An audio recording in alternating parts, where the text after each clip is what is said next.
డీలర్ల సోదరులకు నా ధన్యవాదాలు. మీకు తెలిసినట్టుగానే నేను ఈ ఛానల్ ద్వారాగా మన డీలర్లకి సపోర్ట్గా తెలిసిన విషయాల్ని అలాగే కొన్ని సమస్యల కోసం మాట్లాడడం జరుగుతుంది.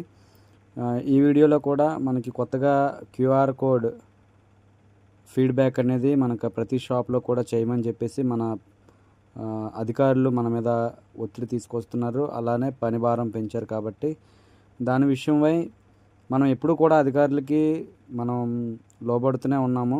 అధికారులు ఎలా చెప్తే అలా చేస్తూనే ఉన్నాము. ఈ వీడియోలో ఆ క్యూఆర్ కోడ్ స్కాన్ చేసి ఏ విధంగా ఫీడ్బ్యాక్ సబ్మిట్ చేయాలి కార్డ్ హోల్డర్ నుంచి అనే విషయంపై మాట్లాడబోతున్నాను. దయచేసి ఈ వీడియో చివరి వరకు చూడండి. వీలైతే లైక్ చేయండి, సబ్స్క్రైబ్ చేయండి. ఎందుకంటే మీరు లైక్ చేయడం ద్వారాగా, కామెంట్ చేయడం ద్వారాగా చాలామందికి ఈ వీడియో అనేది రీచ్ అవుతుంది. దానివల్ల మన డీలర్లు అందరూ కూడా ఒక సమాచారాన్ని అనేది తీసుకొని వాళ్ళు కూడా తెలుసుకోవడం జరుగుతుంది. ఈ కంటెంట్ అనేది ఎక్కువ మందికి రీచ్ అవుతుంది. అలా రీచ్ అవ్వడం వల్ల మన డీలర్లకి ఉపయోగపడుతుందని నా ఉద్దేశము. దయచేసి ఈ వీడియో చూడండి. ఈ క్యూఆర్ కోడ్ స్కాన్ చేసి ఫీడ్బ్యాక్ అనేది ఎలా సబ్మిట్ చేయాలి అనే విషయంపై చెప్పబోతున్నాను. Thank you. చూడండి అందరూ. మొదటగా ఈ క్యూఆర్ కోడ్ స్కాన్ చేసుకోవాలి, లేదంటే QR code scanner app download చేసుకోవాలి. అది క్యూఆర్ స్కానర్ అనే యాప్ డౌన్లోడ్ చేశాక ఈ కోడ్కి స్కాన్ చేశాక ఈ సైట్లోకి వెళ్తుంది. ఏది ఏపీ ఈపీడీసీఎల్ అని చెప్పేసి ఒక సైట్ ఉంది కదా, ఈ లింక్ ఉంది కదా, ఇది వస్తుంది. ఇది వచ్చాక ఈ పేజ్ ఓపెన్ అవుతుంది. మీరు అప్పుడు ఈ పేజ్ ఓపెన్ చేశాక ఇగోండి ఈ ఆప్షన్స్ వస్తాయి.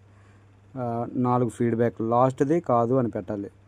అది పెట్టాక ఒక నెక్స్ట్ కొట్టాలి. కిందన కొట్టాలి, నెక్స్ట్ అని అడుగుతుంది కదా, నెక్స్ట్ కొట్టాక ఫోన్ నెంబర్ అడుగుతుంది. మీ రిజిస్టర్డ్ ఫోన్ నెంబర్ ఎంటర్ చేశాక ఆ ఫోన్ నెంబర్కి అనేది ఓటీపీ వెళ్తుంది.